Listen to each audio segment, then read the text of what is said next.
Hi guys, in this section we are looking at business leadership across cultures and cultural awareness and sensitivity. And we're beginning in this particular tutorial with Hofstede's dimensions. These explain different types of leadership structures, let's say in leadership behavior, and also characteristics of organizations based on leadership culture. So culture is really important when we are an international setting. If you're thinking about working in an English-speaking environment and you're not in the UK or the US, chances are that you're going to be working in this you're looking to be already working in this international environment. Either within your organization itself, it might be very international, or you might be dealing with international clients and stakeholders.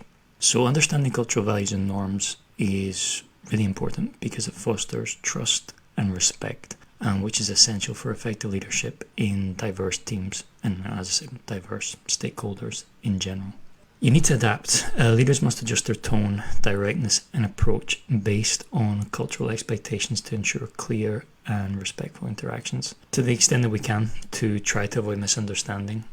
We want to show awareness of cultural differences, and that helps to prevent misinterpretations and conflicts that can arise from different communication styles. Employing culturally neutral and sensitive expressions in English helps create inclusive environments and smooth international collaboration. So I'm sure you're aware that generally speaking, different cultures do things in a different way sometimes, but we can look in this a bit more specifically, and one such model we can use is Hofstede's model. The Hofstede's model, again, you can Google this for more, but in simple terms it talks about power distance, individualism versus collectivism, and uncertainty avoidance. So power distance measures how much less powerful members of a society accept unequal power distribution in organizations and society. So for our interests in this particular course, we're talking about sort of the distance between different levels of hierarchy within a business. Individualism versus collectivism contrast societies valuing personal independence versus those prioritizing group loyalty and collective goals. And uncertainty avoidance represents how cultures tolerate ambiguity and uncertainty in decision making and organizational rules. So these are the three key facets of Hofstede's model of organization. So to look a little bit more detail at each of these, beginning with power distance. Some cultures will have strong hierarchies where authority lines are clear and subordinates really challenge ideas. Examples, in my opinion, include Malaysia, Mexico, and many other Asian cultures, China, Japan, Korea. Low power distance are cultures that value equality, promoting open communication with managers. Examples being Denmark, New Zealand, and the Netherlands. So basically it's about how much power and how much expectation there is on subordinates to interact on an equal footing with those of them, with their managers, basically those above them in the hierarchy. How much say, how much influence those that are lower in the hierarchy have. So a typical communication in a high power distance culture could be something like, "Mr. Tan, could I request your approval?" It's formal, respectful language, and it reflects a deference to authority. Whereas in low power distance culture, for example, the UK where I'm from would be such a culture, you say something like, "Hey Mark, what do you think of this idea?" So it's encouraging open dialogue, collaboration, it's sort of equalizing language, it's not really adapting the language to reflect deference to authority, like in the previous example. So it's the same, similar ideas being expressed differently. "Mr. Tan, could I request your approval?" versus, "Hey Mark, what do you think of this idea?" So what does that mean in leadership practice? So for high power distance leadership, leaders are expected to be decisive and directive. There's a respect for hierarchy, and formal protocol is crucial.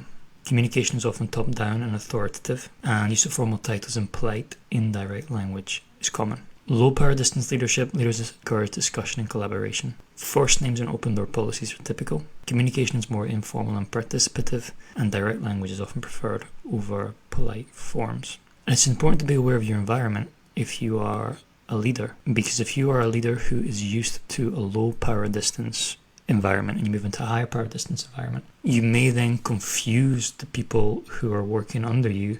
When you try to give them space to express their own ideas, their own opinions, they may be reluctant to do so. And inversely, if you're used to working in a high power distance culture and you move to a low power distance culture, you may cause friction or offense when you have certain expectations about deference and communication and things like that. Individualism versus collectivism. So an individualistic culture are cultures that prioritize independence and personal achievement, encouraging self-reliance and individual goals. Countries such as USA, UK, and Australia emphasize individual rights, personal freedom, and self-expression.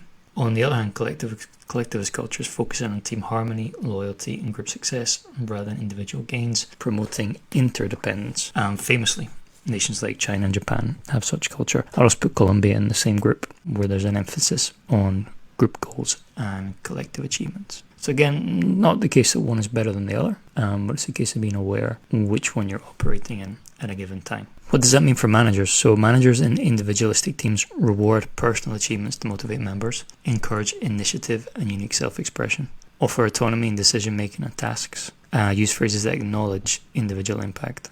Managing in collectivist teams emphasize group goals and shared success, promote cooperation and team belonging, encourage consensus and collective decision-making, and use phrases that celebrate team accomplishments. And then we come to uncertainty avoidance. So again, there are high and low uncertainty avoidance cultures. High uncertainty avoidance cultures prefer clear rules, structured processes, and detailed plans to reduce uncertainty. They tend to be risk averse and value predictability. Examples from this one include Japan, I would argue France, and also South Korea. Low uncertainty avoidance cultures are comfortable with ambiguity, change, and improvisation. They're flexible and open to new ideas without rigid guidelines. Examples include USA, Singapore, and India. These examples of countries are my opinion. Feel free to agree or disagree with these, but that's why, having dealt with various different cultures, these are my observations, but you might think differently. High UA culture avoids risks through careful planning and strict adherence to guidelines. Low UA culture accepts uncertainty and adapts quickly to new situations, encouraging innovation. So in a high UA culture, people say things like, let's create a step-by-step plan.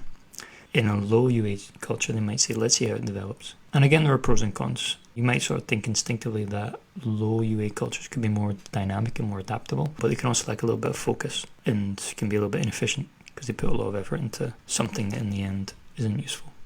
So obviously, if we are in a leadership, if we are in any role in cross-cultural context, if we're in a leadership role in cross-cultural business, we have to be very aware of how we present ourselves and how we might expect other people to present themselves. So it's important to observe and mirror communication. Do your research as well before you dip your toe in these cultures. Pay close attention to how colleagues communicate, including tone, formality, and gestures.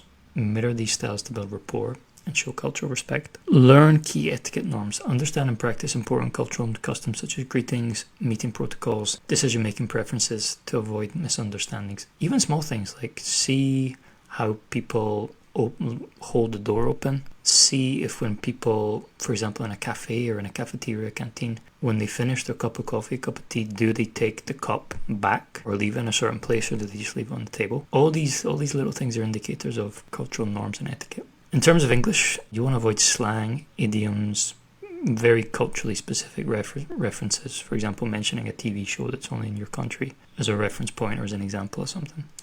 Use clear, simple language that is universally understandable to ensure effective communication. Remember, idioms are very culturally attuned. Slang is very localized, and so be very aware, and probably best to try to avoid using that. Build awareness by asking. Encourage open dialogue by asking questions instead of assuming. For example, I'd like to understand how decisions are usually made in your team. There's nothing wrong with asking a sensible question about how are things usually done here, what are the expectations, and what are the norms that we would generally follow.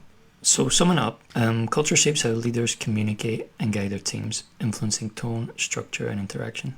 Effective communication requires adapting language and style to the cultural context of the audience for better understanding. Balancing clarity with cultural sensitivity helps avoid misunderstandings and builds trust in diverse teams. Reflecting on whether your culture or company is hierarchical or flat, individualist or collectivist, structured or flexible, can reveal how these traits shape your communication style in English. Thank you very much, guys. I'll see you in the next tutorial.